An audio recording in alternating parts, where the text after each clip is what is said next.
तर राज्य सरकारच्या महत्वाकांक्षी मुख्यमंत्री माझी लाडकी बहीण योजनेतील पात्र लाभार्थ्यांनी येत्या ई केवायसीची प्रक्रिया पूर्ण करण्याची मुदत देण्यात आली। महिलांनी या कालावधीमध्ये आपले ई केवायसी पूर्ण करण्याचं आवाहन महिला आणि बालविकास मंत्री आदिती तटकरे यांनी केले। मुख्यमंत्री माझी लाडकी बहीण योजनेत पारदर्शकता येण्यासाठी आणि लाभार्थी महिलांना नियमितपणे आर्थिक लाभ मिळावा यासाठी ई केवायसी सुविधा उपलब्ध केली। या प्रक्रियेमध्ये अधिक सुसूत्रता आणण्याबाबत आदिती तटकरेंनी बुधवारी मंत्रालयात बैठक घेतली।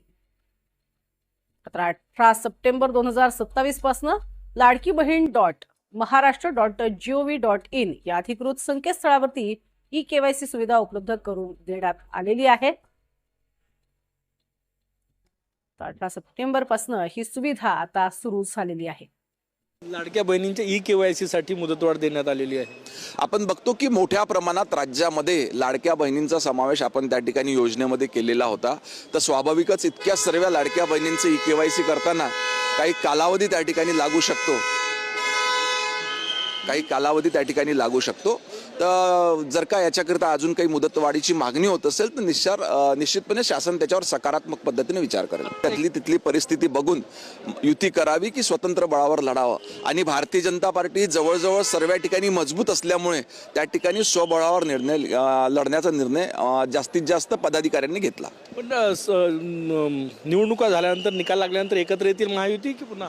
निश्चितपणे त्या ठिकाणी एकत्र येऊन चांगलं असं स्थानिक सरकार म्हणजे त्या ठिकाणी नगरपालिकेत असो, जिल्हा परिषदमध्ये असो, नागरिकांच्या भल्यासाठी जे काही निर्णय ते घेण्यात येतील।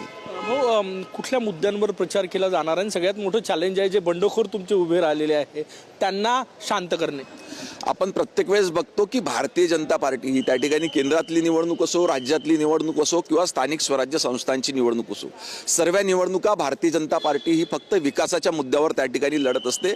आणि जो विकास 2014 पासून सन्माननीय पंतप्रधान नरेंद्रजी मोदी यांच्या माध्यमातून, केंद्र सरकारच्या माध्यमातून आणि राज्यामध्ये मुख्यमंत्री सन्माननीय देवेंद्र फडणवीस साहेबांच्या माध्यमातून जो विकास या राज्यामध्ये झाला आहे, त्याच मुद्द्यावर स्थानिक स्वराज्य संस्थांची निवडणुकीत देखील ही विकास कामावर लढतील। बंडखोर जी झाली ते चॅलेंज आहे भाजप समोर?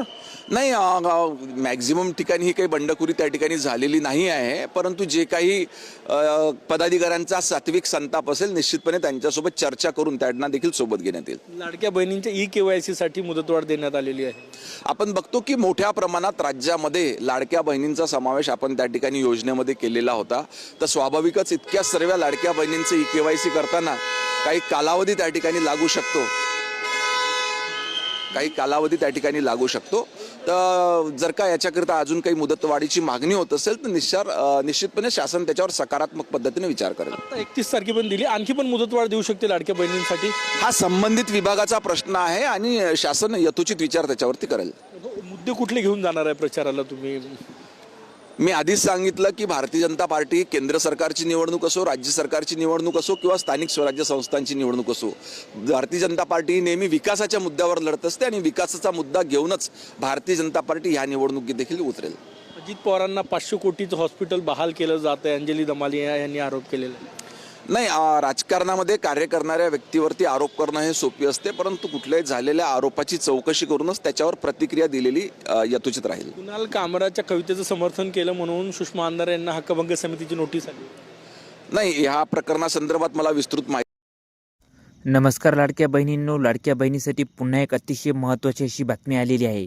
ती महत्त्वाची बातमी म्हणजे लाडक्या बहिणींनो, अनेक अशा लाडक्या बहिणी आहेत की त्यांनी अजूनपर्यंत सुद्धा ई केवायसी केलेली नाही। आता त्यांच्यासाठीच एक मोठी बातमी आलेली आहे आणि ती मोठी बातमी म्हणजे आता ज्या कोणी महिलांनी ई केवायसी केलेली नाही, त्या ई केवायसी न केल्यामुळे त्यांच्या खात्यामध्ये लाडकी बहीण योजनेचे पैसे हे जमा झालेले नाहीत व तसेच अनेक कारणे आहेत, जसे की डबल ई केवायसी करणे, ई केवायसी करत असताना चूक होणे, OTP न आल्यामुळे ई केवायसी न होणे, असे अनेक कारणे आहेत। आणि अशा अनेक कारणामुळे त्यांची ई केवायसी झालेली नाही आणि त्यामुळेच त्यांना जो काही लाडकी बहीण योजनेचे हप्ते होते ते हप्ते त्यांच्या खात्यामध्ये अजूनपर्यंत हे जमा झालेले नाहीत।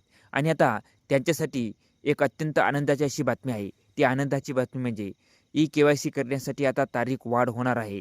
लाडक्या बहिणींनो, आपला प्रत्येक व्हिडिओ हा प्रूफ सहित असतो. लाडकी बहीण योजना याच्याविषयी व तसेच इतर सुद्धा व्हिडिओ आपण सर्व हे प्रूफ सहित घेऊन येत असतो. तर लाडक्या बहिणींनो, तुम्ही या व्हिडिओमध्ये बघितलंच असेल की लाडकी बहीण योजनेची तारीख आता ही वाढण्याचे संकेत दिसत आहेत. तुम्ही आपल्या व्हिडिओमध्ये बघू शकता. परंतु लाडक्या बहिणींनो, आतापर्यंत लिंक ही ओपन झालेली नाही. आतापर्यंत लाडकी बहीण योजनेची KYC करण्यासाठी साईड ही चालू झालेली नाही. त्याच्यासाठी आपल्याला पुन्हा एक काम करावे लागेल. लाडक्या बहिणींनो, आपल्याला जर का लाडकी बहीण योजनेची KYC करायची असेल, तुमची KYC जर का करायची राहिली असेल आणि तुम्हाला KYC करायची असेल आणि KYC करून तुम्हाला जर का लाडकी बहीण योजनेचे पैसे तुमच्या खात्यामध्ये पाहिजे असतील, तर तुम्हाला पुन्हा अजून एक काम करावे लागेल. ते काम म्हणजे तुम्हाला लाडकी बहीण योजनेची तक्रार करावी लागेल. तुमच्या जिल्ह्याच्या महिला व बालविकास विभाग असेल किंवा महिला व बालविकास मंत्री अदितीताई तटकरे यांना तुम्ही मेल करून सुद्धा तक्रार करू शकता की लाडकी बहीण योजनेची KYC करण्यासाठी अजून तारीख वाढवायला पाहिजे. मित्रांनो, मागे KYC करताना OTPचा प्रॉब्लेम येत होता व तसेच नेटवर्कचा सुद्धा प्रॉब्लेम येत होता. त्याच्यामुळे अनेक लाभार्थ्यांनी KYC केलेली नाही आणि त्यांना आता या योजनेचे पैसे सुद्धा मिळालेले नाहीत. तर लाडक्या बहिणींनो, तुम्हाला जर का या योजनेचा हप्ता पाहिजे असेल तर मी मागच्या व्हिडिओमध्ये हेल्पलाईन नंबर दिलेला आहे. तक्रार कशी करावी व कुठे करावी याच्याविषयी अगदी सविस्तर माहिती मी मागच्या व्हिडिओमध्ये दिलेली आहे.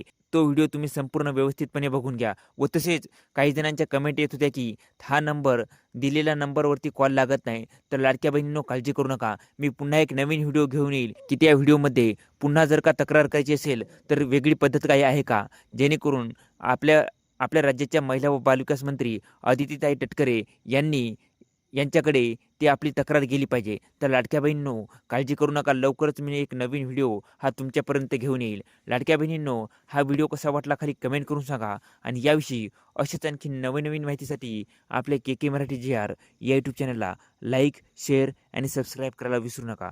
धन्यवाद मित्रांनो. जय हिंद, जय महाराष्ट्र.